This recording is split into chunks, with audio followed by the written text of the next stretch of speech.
Praise the lord. యేసునామ స్మరణ అనే ఉదయకాల కార్యక్రమానికి మీ అందరికీ ఆహ్వానమండి. ఈ ఉదయకాలం ఎలాగున్నారు? పరిశుద్ధమైన దేవుని యొక్క వాగ్దానాలు వినడానికి మీరు కళ్ళు తెరిచిన వెంటనే ఈరోజు దేవుడు నాతో ఏం మాట్లాడుతున్నారని వింటున్నారు కదా. చద్దామండి. యోహాను సువార్త 8వ అధ్యాయము 11వ వచనం. నేనును నీకు శిక్ష విధింపను, నీవు వెళ్ళి ఇక పాపం చేయకమని ఆమెతో చెప్పాను. నేను ఇక మీదట నీకు శిక్ష విధింపను, ఇంకా నువ్వు వెళ్ళి పాపం చేయకొని దేవుడు ఒక వేశ్యతో దేవుడు చెప్పాడు.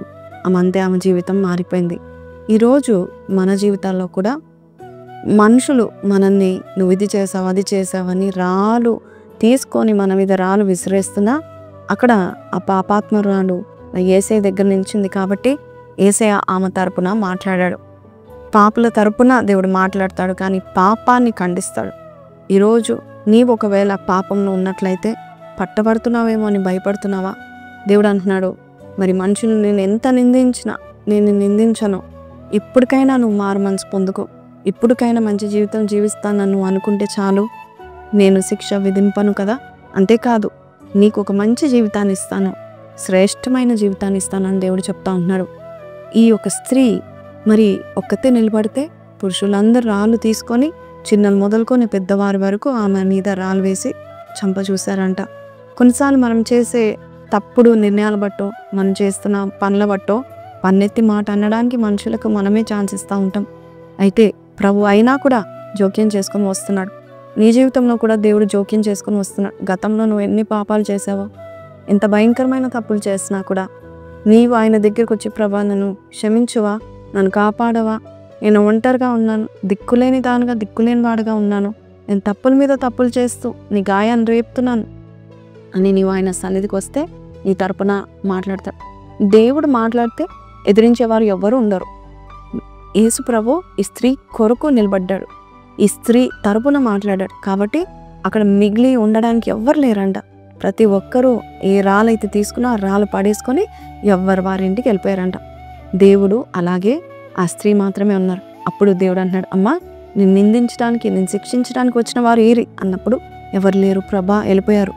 అంటే ప్రభు కూడా అంటున్నాడు, నేను కూడా శిక్షించను, నేను ఇక్కడ ఉంది నేను శిక్షించడానికి కాదు, నేను ప్రేమించి క్షమించి మరొక్క జన్మ మరొక్క జీవితం ఇవ్వడానికి ఇష్టపడుతున్నాను అంటున్నాడు.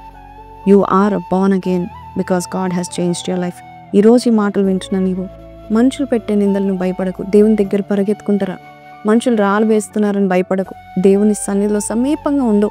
మాట అనడానికి వచ్చిన వారు కూడా ఏ మాట అనకుండా మౌనంగా వెళ్ళిపోవాల్సిందే. దేవుడు అంతగా నీ కొరకు మాట్లాడతాడు. ఆయన మాట్లాడితే కనుక ప్రతి ఒక్కరూ సిగ్గుపడాల్సిందే, ఎవ్వరు ఎదిరించలేరు. కాబట్టి నీ తరపున నీ ప్రభు మాట్లాడబోచున్నాడు. నువ్వు ఎంత పాపివైనా ఈరోజు దేవుని సన్నిధిలో ప్రార్థనలో ఒప్పుకొని ప్రభా నా తరపున నా పక్షంన ఉండే రక్షకుడు నీవే అని ప్రార్థన చేద్దామా? ప్రార్థన. పరిశుద్ధుడా మహోన్నతుడవు తండ్రి, ఎంత పాపులైనా క్షమించే మనసు కలిగిన దేవుడు, నీ సన్నిధికి వచ్చిన ప్రతి బిడ్డను క్షమించండి అయ్యా. పాపం చేసి పట్టబడిన ఈ స్త్రీ జీవితంలో అయ్యా ఎంతమంది గుమ్ము కూడారు, ఎంతమందినైనా ప్రభా ఆమెను చంప చూశారు, కానీ నీవు మాత్రము నిలబడ్డావు. శ్రేష్ఠుడు గనుడవు నాయన, మధ్యవర్తిగా నిలబడ్డావు. వారందరూ వెళ్ళిపోయేంత వరకు ఆమె తరపున ఆమె పక్షమున ఆమె ప్రక్కనే నిలబడ్డావు. ఈరోజు మా ప్రక్కన నిలబడే వాడవు నీవే. మనుషులు ఎన్ని మాటలు సూటిపోటు మాటలన్నా you are a God who's with us. ఈరోజునైనా ఎవరైతే ఒప్పుకుంటున్నారో తప్పులు చేశానైనా నీ సన్నిధిలో ఉండడానికి మళ్ళొకసారి వచ్చాను, నీ సన్నిధిలో ఉండడానికి త్రోసివేయకు అని ఎవరైతే వచ్చారో వారందరినీ చేర్చుకొని ఆస్వాదించమని యేసు పరిశుద్ధ నామములో అడిగి వేడుకొంచున్నాం తండ్రి, ఆమెన్. సో ప్రైజ్లో రండి, విన్నాం కదండి. మనం చేసే ప్రతి పాపాన్ని దేవుడు నిందించడు. మనుషులు సాతాను నిందించినా దేవుడు అడ్డుకుంటాడు. అంతేకాదు బికాస్ హీఈస్ యువర్ సేవియర్, ఆయన నీ రక్షకుడు కాబట్టి నేను కాపాడుతూ ఉంటాడు. కాబట్టి ఈరోజు సంతోషంగా I'm so happy that God has forgiven my since అని పెట్టండి. పనిష్మెంట్ ఇంకా ఉండదు. God is going to take care. God bless you. Have a blessed day. Don't forget to like, share and subscribe.